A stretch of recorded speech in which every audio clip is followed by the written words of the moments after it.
Hola y bienvenidos a otra edición del análisis de mercado para hoy, el 25 de abril de 2024. Yo soy Giovanni Betancourt, analista, educador y operador con Vantage Markets.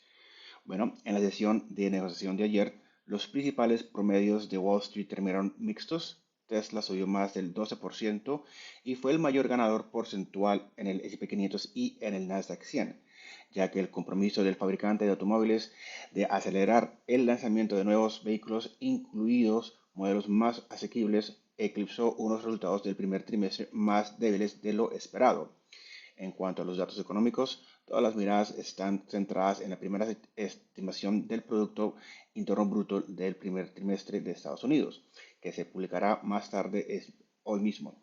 Se prevé que el PIB de Estados Unidos se situaría en el más 2.5% intertrimestral en el primer trimestre, en comparación con la cifra del cuarto trimestre del más 3,4%.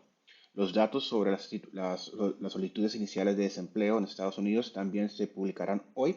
La estimación de esta cifra es de 214.000 personas en comparación con el valor de 212.000 de la semana pasada. Esto es personas que solicitan ayuda de desempleo. Los futuros de la Eurostoxx 50 han bajado un negativo 0,36% esta mañana, mientras los inversores asimilaban una serie de actualizaciones corporativas en el día de mayor actividad de la temporada de resultados. Las acciones de tecnología y alimentos y bebidas tuvieron un desempeño inferior al jueves, mientras que las acciones de minería y atención médica ganaron terreno. El índice compuesto de Shanghái de China cerró hoy ligeramente al alza, ya que el sentimiento se mantuvo optimista. Las acciones de automóviles y bancos lideraron las ganancias y mientras que las acciones de energía y semiconductores tuvieron un desempeño inferior. Mientras tanto, HSBC informó que los inversores globales han aumentado su asignación a China, reduciendo notablemente sus apuestas bajistas en el mercado. El índice bursátil japonés Nikkei 225 cerró hoy con una fuerte caída. Los valores de electrónica, maquinaria y automóviles obtuvieron peores resultados hoy. Los datos de la oficina del gabinete del jueves mostraron que el índice económico líder final de Japón para medir las perspectivas económicas se mantuvo sin cambios con respecto a la lectura preliminar de febrero. Mientras tanto, el yen se debilitó más allá de los 155 por dólar por primera vez en más de 3 décadas, lo que provocó renovadas preocupaciones sobre la posible intervención de Tokio. Con esto vamos a ver entonces qué podemos especular para el día de hoy.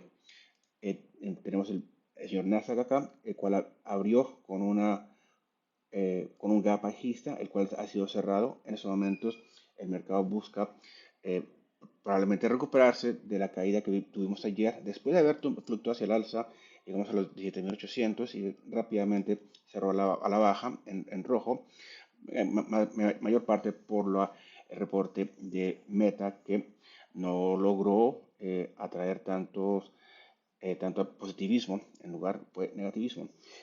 En lugar, pudiésemos especular que pudiésemos ver una continuación de esta presión hacia la baja en lo que es el señor Nasdaq. Para el señor S&P 500 igualmente tenemos el gap aquí bajista con el que hemos abierto. Para la baja, el Dow viene con mucha más fuerza vendiéndose, entonces igualmente vendiendo los índices. Petróleo se encuentra haciendo un rango de consolidación, un canal de volumen donde podemos especular que va a haber una ruptura en cualquier momento, bien sea la alza, bien sea la baja. Tenemos que analizar en sí en qué lugar entrar, ¿no? El RSI se encuentra neutro para el petróleo. Gas natural ayer tuvo una más fuerte fluctuación bajista.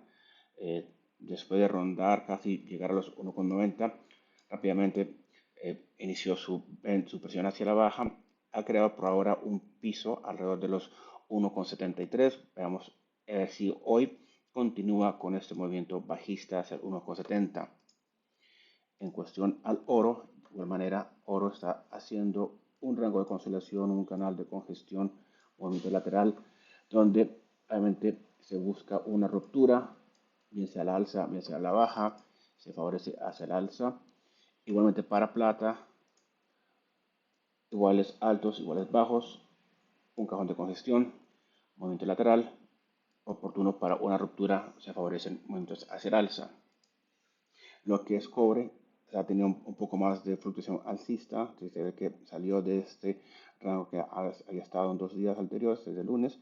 Vamos a ver si logra llegar a los 4,88, 4,58, perdón. En cuestión a las divisas, el euro se busca mantenerse norte del 1,0650. Vamos a ver si esto se ayuda o viene con presión por parte del dólar de su valorización. Igualmente para la libra esterlina, buscando mantenerse norte del 9,24. Pero si el dólar índice, que aparentemente está buscando reforzarse, continúa su momento alcista, vamos a ver esas presiones en las divisas y en los metales hacia la baja. Eso es todo por hoy. Les deseo un fantástico día y nos vemos mañana.